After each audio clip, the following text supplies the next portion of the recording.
Good day, I'm Erin Bates, a freelance journalist, former anchor and reporter at ENCA, and speaker here at the Investment Conference for Old Mutual. I'd like for us to think about the next speech as something of a socio-political palate cleanser. We're going to be looking at commissions of inquiry in South Africa with special focus on the state capture inquiry. Let's launch into it. Here are some of those details. We're going to start with a quote. I want you to take a guess as to when you think Professor A.J. Middleton may have said the following. The appointment of commissions of inquiry to investigate matters of public interest has in recent years become so familiar a phenomenon in South Africa that the practice is sometimes regarded with a certain degree of skepticism. That's something that might well resonate with you if you've been following the state capture inquiry for almost 2 years. And in fact, this quote is from the 1980s, 1986. And that reflects something that's worth noting. Commissions of inquiry in South Africa are nothing new. In fact, the act which forms the basis for the state capture inquiry is from 1947. And of course, the dispensation of democracy in South Africa began with that very important commission, the Truth and Reconciliation Commission. So commissions are really dime a dozen. We've had the Farlam Commission, we've had the Commission of Inquiry into State Capture, of course, the PIC, and many more. And so the question becomes, how should we frame them? I think it's important there to remember the commissions of inquiry are an inquisitorial process. They're not prosecutorial. And so that's where I ask for us to have a look here at the current venue for the state capture inquiry. This here is the City Council chamber in Johannesburg. It's in Braamfontein, and to me it almost looks like the center of a Greek stadium where gladiators or titans of the day would battle it out for status, for power, and for turf. And so it seems interesting to me that this almost resembles what I think is a useful framing for commissions of inquiry, in other words, the political arena. So when I was covering the state capture inquiry between 2018 and 2020, I remember having a conversation with an investigative journalist. We got talking about the commission and its work, and he said to me, a useful way of thinking about the state capture inquiry is to think about it as a form of political communication. This political arena, this political forum, says so much more about the politics of the day than it may, in fact, about state capture. And of course, worth remembering there that while the terms of reference were gazetted by former President Jacob Zuma, President Cyril Ramaphosa really punted the commission from the moment he stepped into office in February of 2018. He mentioned it in his first State of the Nation address. He also mentioned it at Davos the same year and at the mining indaba, in those early days of what we were called, if you can remember, the New Dawn. So much for that. Now we're sitting in the midst of a global pandemic. And so we move on to a question that I was often asked, whether as a reporter on the newsbeat or at home amongst friends and family, maybe at a braai. And that's something you've probably also wondered if you followed the galling testimony, for example, of former Bosasa COO Angelo Agrizzi. The question is, as you might be able to get a hint from this slide, when are we going to see the perpetrators of state capture, corruption, and fraud in orange overalls behind bars? It's a valid question. You may be wondering to yourself, if you're interested in state finances, you've certainly heard about the hemorrhaging of public funds, the cleaning out of state coffers at SOEs like Denel, SAA, Eskom, and Transnet. And so it's a valid question, but to ask it of a commission of inquiry is really to bark up the wrong tree. Here we have comments from the current head of the National Prosecuting Authority, really the sharp teeth of the South African state, interrogating and then building cases on state capture, amongst other issues. And Batoy, Advocate Shamala Batoy, head of the NPA, says the following: people just want to see the wheels of justice are turning, but the people don't see they have become crusted, really crusted with dust. Getting them to turn is extremely difficult. It's an incredibly pragmatic comment, but bear in mind, this is the head of the NPA, effectively telling us that the wheels of justice are caked in dust. They're unable to turn efficiently, and the whole authority really needs a revamp, a reboot after the last 2 administrations. It's not going to happen quickly. And so here we move on to the state capture inquiry. If you can hark back to 2016, you may remember that notorious public protector report, the State of Capture report by the then incumbent advocate Thuli Madonsela. There was a lot of debate around the remedial action and the nature of remedial action. Was it voluntary or was it compulsory? That matter was ventilated during various legs of litigation, often at the initiation of then President Jacob Zuma. But ultimately, in the latter days of his second term, Zuma signed the terms of reference, which were gazetted on the 25th of January 2018. Not even a month later, on an infamous late Valentine's Day evening, Zuma stepped down as head of state in an address from the Union Buildings in Pretoria. And I will never forget being dispatched to Melville in Johannesburg in the early hours of the next day after Valentine's to get vox pops or comments from the public on Zuma's resignation. You can imagine being in Melville in the dark and early hours of Valentine's Day morn or the morning afterwards and trying to get people to talk about the president stepping down. Fortunately, the camera battery ran out and we didn't have to worry about it. But a colleague of mine went to Braamfontein and there were some very inflammatory remarks about what had happened. So Deputy Chief Justice Raymond Zondo appointed chairperson of the Commission of Inquiry, this at the behest of our Chief Justice Mogoeng.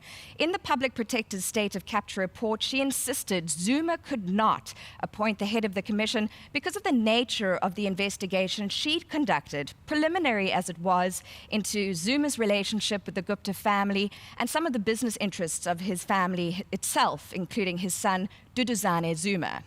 So the commission begins with its public hearings in August of 2018. The 20th is the first day of public hearings, and they've been running since up until today and onward.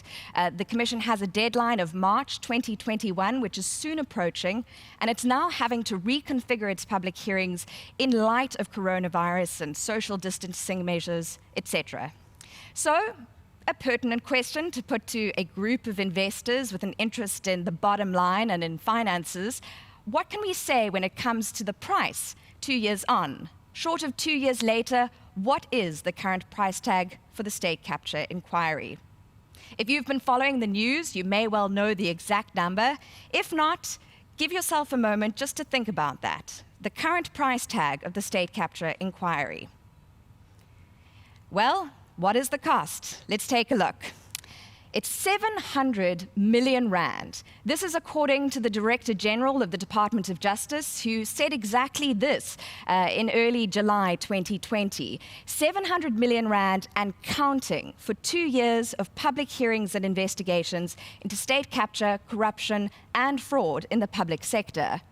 Now think about that in comparison with what we're told are billions of rand which have been lost to state capture, sent off into foreign accounts in Dubai or maybe the Cayman Islands or Lord knows where.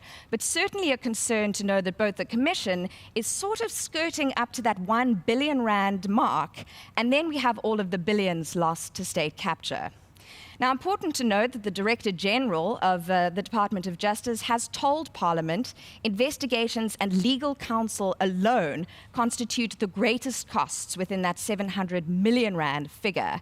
And then take a look at this number. Some 18 million rand per month goes to investigators' pay and IT support.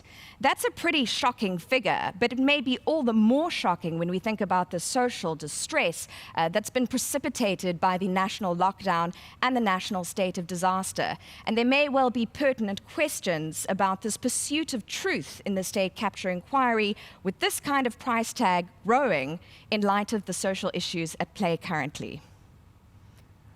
So we move on from the money now. We know that commissions of inquiry are inquisitorial processes. They're the work of a group of inquiring minds, lawyers, investigators, and indeed, in the state capture inquiry, our Deputy Chief Justice. So they do all of the questioning, effectively the navel-gazing around certain issues, although they do have some powers. Zondo, for example, has the power to subpoena witnesses who are reluctant about testifying at the commission. But he seems fairly circumspect about exerting that power, even in the case of having Zuma appear yet again at the commission. So from the inquisitorial, we move now to the prosecutorial. Commissions of inquiry don't have particularly sharp teeth, and so we have to look elsewhere in government for those sharp teeth to go after people and ensure perpetrators ultimately end up in orange overalls behind bars. We've already discussed or introduced Advocate Shamila Botha, head of the NPA, who arrived in South Africa to what she described as a house on fire after leaving The Hague to take up the top job at the NPA. She said of the commission, "The Zondo Commission is great, but it doesn't help us." That's the NPA. There is a big difference between testifying at the Zondo Commission and putting together a case ready for trial. This was Botha quoted in a Daily Maverick article. She's also told the Daily Maverick that in terms of international investigations into comprehensive corruption involving government officials and the private sector, they can take in excess of 7, 8, up to 9 years. Botha is not saying that the NPA intends to take that long to look into state capture, but she is using it as a sounding board for what we can expect in terms of timelines. I think it's also important to note there, of course, that we recently saw several accused in the VBS bank saga making their first appearance in court. VBS hasn't come up in terms of the state capture inquiry hearings, but there was that incredibly detailed Reserve Bank report about 2 years ago, and it's taken 2 years despite forensic evidence and prima facie demonstration of corruption at VBS for the NPA and the Hawks to get to a point where they're ready to go to trial. And that's barely out of the stable. It's going to be a long and protracted arc of litigation. So, talking of the Hawks, here we have Lieutenant General Godfrey Labia, also an advocate and a doctor. And Labia, in fact, appeared with Botha at that press conference about the VBS bank accused appearing in court. He, too, has commented on the state capture inquiry. This comment, in fact, in relation to the evidence on Bosasa at the beginning of 2019. Labia said in Parliament, "Maybe just a hint that we seconded a colonel to the sitting at the commission so as not to miss anything that is happening." So it does seem from that comment from Labia that the Hawks, at least, are monitoring the state capture inquiry proceedings as needs be. We move on then to the Revenue Service, which you as investors may know fairly well. And of course, there's that old adage in journalism, follow the money. That's something that Commissioner of SARS, Edward Kisvetter, and his team are doing. And of course, you can imagine with the likes of Bosasa, as it once was, then African Global Operations, and then defunct in light of the really inflammatory allegations at the state capture inquiry, Kisvetter and his team are going to follow up on those kinds of financial leads. This is what he had to say. "We've created a separate capacity under marking up with dedicated resources to ensure that we're responsive to what's happening there.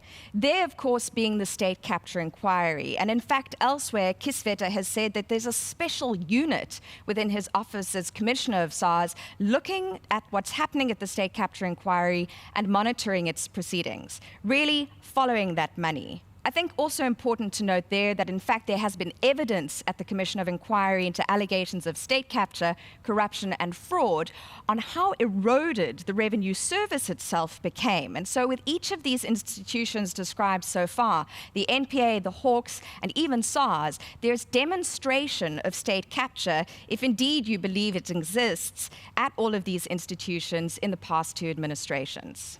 Yet another state entity which doesn't actually have prosecutorial powers but has really sharp investigative teeth is the SIU, and that's headed up by Advocate Andy Motibi. Motibi has also commented on the SIU's investigations into issues of state capture. And talking of Bosasa, the SIU actually finalized an investigation into alleged Bosasa graft back in 2009. But it seems due to political pressure and the seniors in Bosasa having strong ties to various people within government, the NPA and correctional services, that report gathered dust. Until today, there's been no successful prosecution in relation to Bosasa's graft with the Prisons Department. The following quote is actually from an article published by The Economist. We don't know exactly who the speaker is, but according to that report, it's a senior official within the SIU who was appointed in early 2019. And he said the following: "I'm in the lion's den." Insisting on anonymity, he went on to say, "This country will take a long time to fix. This is long before coronavirus hit us, long before the national state of disaster and the national lockdown. And one does wonder, how much longer is it going to take to fix this country when there seems to be evidence that the graft is ongoing? Maybe those scooters in the Eastern Cape are a prudent example of just how many problems there can be with procurement. And now we move on to the political end of the spectrum. Here's Minister of Justice Ronald Lamola, who addressed the SIU specifically in early 2020. He said to law enforcement officials this was to be a year of action. Little did he know, or any of us really, what kind of year we were set to face. He also said to the SIU, your investigations are not meant to gather dust. This is a quote that in some ways ties up what we heard earlier from Advocate Shamala Batoy about dust covering the wheels of justice. How many more layers of dust are going to gather in this time where the state and public administration is downscaling in order to ensure that the risk of transmission of coronavirus is diminished? And that brings us now to another quote from the Economist article I mentioned earlier. I think it's worth highlighting, and before we go through it, it's worth also remembering the testimony of one of the very first witnesses at the state capture inquiry in late 2018.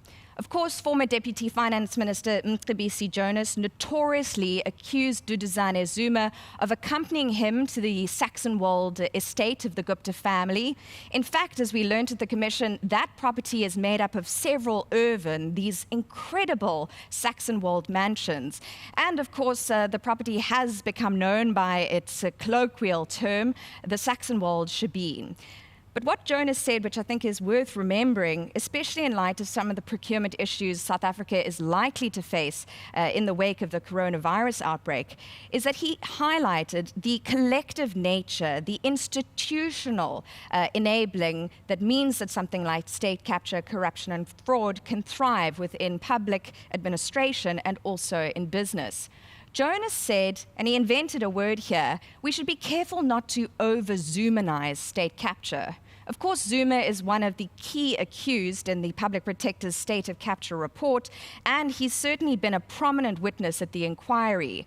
In the middle of 2019, he appeared for 5 days. For a moment, he retracted his cooperation with the Commission, but after private discussion with the chair, then decided he would continue to cooperate. And if we think about that idea of the political arena, the great stage or forum for political performance, Zuma's appearance and testimony is a key example of that. So then, if we don't over-Zumanize what happens at the state capture inquiry, the comments here from the Economist article are all the more pertinent. It reads, corruption in South Africa did not suddenly spring up in the Zuma era. Under apartheid, there were networks of graft in the armed forces, businessmen, and the ruling National Party. After the ANC won the election in 1994, it deployed its cadres through national and local government as part of a web of patronage. And of course, that web of patronage, whether it's at a local government level, a municipal government level, national or provincial, it really is something that's not the exclusive ambit of the ANC. It seems to go with political power. It seems to go with having a pie of government funds to slice up and give to different business interests. And that's where it's really important to recognize that this isn't specific to a personality. It's not even specific to a political party. There, the Economist talks about the National Party before going on to deal with the ANC. And it asks some very important questions about power, decision-making, and the rules. When are rules followed, and when does the human error element come into play? And so now we return to the City of Johannesburg's Council Chamber, the current venue for the inquiry's proceedings. It was in Parktown first, and now it's moved to this location. Earlier, I likened it to the center of a Grecian theater, that political arena where titans or gladiators battle it out. And it's from here that under the new circumstances of coronavirus and the national state of disaster, the Commission is beaming its work. And we see that on TV, on radio, and indeed on various live streams online. And here I want to just highlight a characteristic of the state capture inquiry, which I think is very specific to our times. We did also see it with the PIC Commission, which concluded its work a while back. and that is the digital element of audience participation in the Commission, much like you're participating in this conference today. Whenever you monitor the testimony of high-level, important witnesses at the State Capture Inquiry, whether it's on ENCA's YouTube live stream, that of the SABC, News 24, Eyewitness News, or even the Commission of itself, there is a volley of public engagement in the Commission's work. Some of it, of course, is bottom-of-the-barrel diatribes from anonymous accounts, but there's a certain level of public buy-in and debate from an audience which is often remote from the Commission's actual sitting. And in fact, the day in which, or the week in which we saw the most people in the public audience at the Commission of Inquiry was, of course, as you might well imagine, when former President Jacob Zuma testified in the middle of last year. Not only did he have a throng of supporters in the auditorium of the Commission, but he also had several reporters outside at a nearby park. And at the end of that week, when he went to go and address some of his supporters, he promised he would return to the Commission. As yet, that hasn't happened, and last we knew, Zuma's medical team was busy engaging with the chair in private to discuss some of the obstacles and hindrances to Zuma's return. So here's that political arena. I want you to bear that in mind as you monitor the Commission's proceedings moving forward. You may recall that the title of this talk was Inquiring Minds. I chose it for two reasons. The one is that, of course, commissions of inquiry demand work by inquiring minds, inquisitorial minds asking questions about phenomena like state capture, corruption, and fraud. And in fact, Zondo will often highlight that he needs to determine whether or not state capture actually occurred in South Africa. And so there's the inquisitorial minds of commissions teams, but there's also an expectation maybe for us to have inquisitorial minds. What's going on in the political arena? What kind of performances are taking place? You can take a very quantitative approach, looking at the numbers, looking at the nature of graft and the way people bend the rules in procurement at maybe Transnet or Eskom for electric trains or maybe for a coal. But you can also look at it from a qualitative point of view. What kind of performances do we see in that political arena? This is the arena, it's the stage, it's the spotlight for continued evidence on the state capture theme, and I'm interested to see what comes of it between now and the March 2021 deadline. And so there, I leave you to enjoy the rest of this investment conference. I hope that this has indeed been a socio-political palate cleanser, that you've enjoyed this discussion on commissions of inquiry in South Africa, that we've applied an inquiring mind to this discussion. And as we walk away from it, I hope that you'll remember that 700 million rand price tag for the state capture inquiry so far. We may well see that ramp up. It's been a pleasure to talk to you, and I'm looking forward to our engagement. Thank you.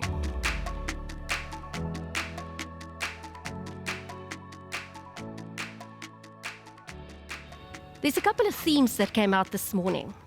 We have seen these volatile markets before. There has been cliffs and there's been peaks, but we have recovered in the past. Certain themes are emerging that we need to be cognizant of. Technology, responsible investing.